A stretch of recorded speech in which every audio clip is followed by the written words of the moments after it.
The return of risk. Human life has always unfolded under the shadow of uncertainty. From the first farmers watching the skies for rain to the modern investor watching market tickers, one truth has never changed: the future cannot be predicted. We save because we must prepare for what we cannot see. Saving, at its heart, is not an act of greed or accumulation. It is an act of humility. It acknowledges that we are vulnerable, that illness, loss, disaster, and aging will come whether we wish them or not. In ancient times, this truth expressed itself in stored grain and shared barns.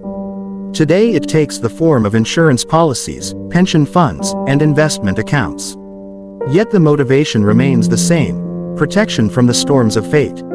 When Hurricane Katrina tore through New Orleans in 2005, the world was reminded that civilization, no matter how advanced, stands on fragile ground. Overnight, homes became ruins, savings vanished beneath water, and thousands of people faced the raw question of who would bear the cost of rebuilding a broken city. Was it the responsibility of individuals who had paid their premiums? Was it the role of private insurers? Or should the government step in when the private sector falters? The storm did more than destroy a city, it exposed the limits of a system designed to manage risk. Many insurance companies refused to pay claims, arguing that the damage came from flooding, not wind, and thus fell outside their policies. Policyholders, who had believed themselves protected, found their safety nets full of holes. Richard F. Scruggs, a lawyer from Mississippi, took on the giant insurance firms in a battle that became symbolic of the struggle between ordinary citizens and vast financial institutions. This moment was not unique. It was the modern echo of a much older story: the human effort to make the unpredictable manageable. Long before the skyscrapers of New York or the trading floors of London, the idea of insurance began in the minds of 18th-century Scottish ministers. These clergymen faced a simple but devastating problem: what would happen to their widows and children when they died? Out of that personal fear grew an institutional solution: the world's first systematic life insurance fund. What began as a moral concern slowly evolved into a financial innovation that would transform economies. As mathematics advanced, so did our understanding of risk. Probability, the science of uncertainty, became the tool through which humanity learned to predict, price, and share the burden of the unknown. From the work of Blaise Pascal and Pierre de Fermat in France to Edmund Halley's life tables in England, numbers began to replace fate. For the first time, people could estimate how long they might live and how much it would cost to protect their families. By the 19th century, insurance was no longer a luxury or an experiment. It became an essential part of the industrial world. Factories insured their workers, merchants insured their ships, cities insured their buildings against fire. Risk was now a product that could be bought, sold, and traded, an invisible commodity that underpinned the modern economy. Yet, as the world grew richer, it also grew more complicated. The private insurance systems that served a select few could not meet the needs of entire populations. The Industrial Revolution brought prosperity, but it also brought inequality, dangerous working conditions, and the fear of poverty in old age.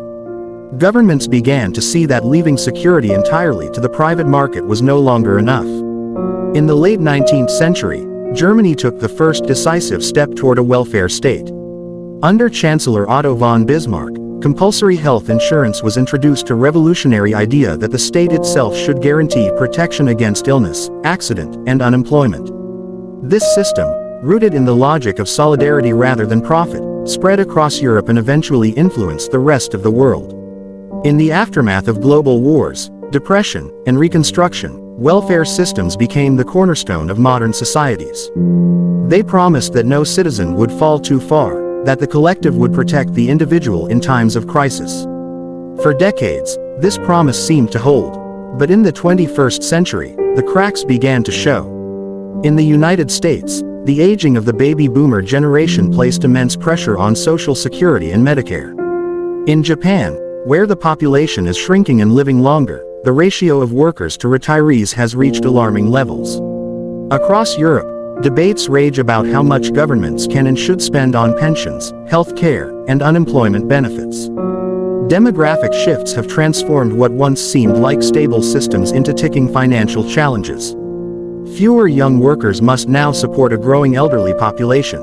What was once a collective safety net begins to resemble a burden shared by too few shoulders. At the same time, private insurance and financial markets have become increasingly interwoven. Catastrophes, whether natural disasters or financial crashes, reveal the limits of both systems. When risk grows too large, neither the market nor the state can bear it alone. Modern finance has responded by inventing new tools. Derivatives, options, futures, and credit default swaps. These are the sophisticated descendants of those early life insurance contracts. They allow investors to hedge against loss, to transfer risk from one entity to another, to turn uncertainty into tradable instruments. In theory, this creates stability. In practice, it often concentrates risk in the hands of a few powerful players. The global financial crisis of 2008 proved how fragile the system could be when complexity outpaced understanding. Instruments designed to reduce risk ended up amplifying it. The very tools meant to protect the system from collapse helped bring it down. Today, as the world faces rising seas, shifting economies, pandemics, and geopolitical tension, the return of risk feels almost inevitable. We live in an age that is both more connected and more vulnerable than any before it. The safety nets of the past, insurance, welfare, savings, no longer seem sufficient. So where does that leave the individual?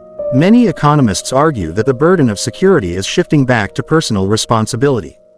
People are urged to save more, invest wisely, and prepare for retirement as if the state will not be there.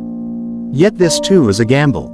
Savings tied up in property or markets are not immune to crisis. A housing collapse can wipe out years of careful planning, as millions learned in 2008. The truth is that financial security has never been a guarantee. It has always been a negotiation between the individual and society, between human foresight and the unpredictable world we inhabit. Each generation must redefine what it means to be safe. Risk cannot be eliminated. It can only be managed, shared, and sometimes endured. The Scottish clerics who first imagined life insurance would recognize the same fears that haunt us today. The fear of loss, the desire to protect those we love, the need to find order in chaos. And so, the story comes full circle. The return of risk is not a failure of modernity, it is a reminder of our humanity. It teaches us that no system, however sophisticated, can replace resilience, foresight, and cooperation. The future will always carry danger, but it also carries opportunity.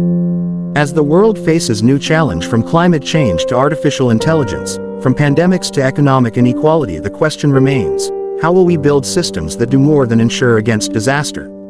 How can we create a culture that learns to live with uncertainty, to turn risk itself into a source of strength? Perhaps the answer lies not in trying to banish risk, but in accepting it as a permanent companion. Saving, insuring, planning, all are ways of making peace with the unknown. They are acts of faith, not in certainty, but in our capacity to endure. The return of risk, then, is not the end of security. It is the beginning of a deeper understanding of what it means to be secure in an uncertain world, a world where every storm, every crisis, and every market fluctuation reminds us that the future will always belong to those who prepare for it.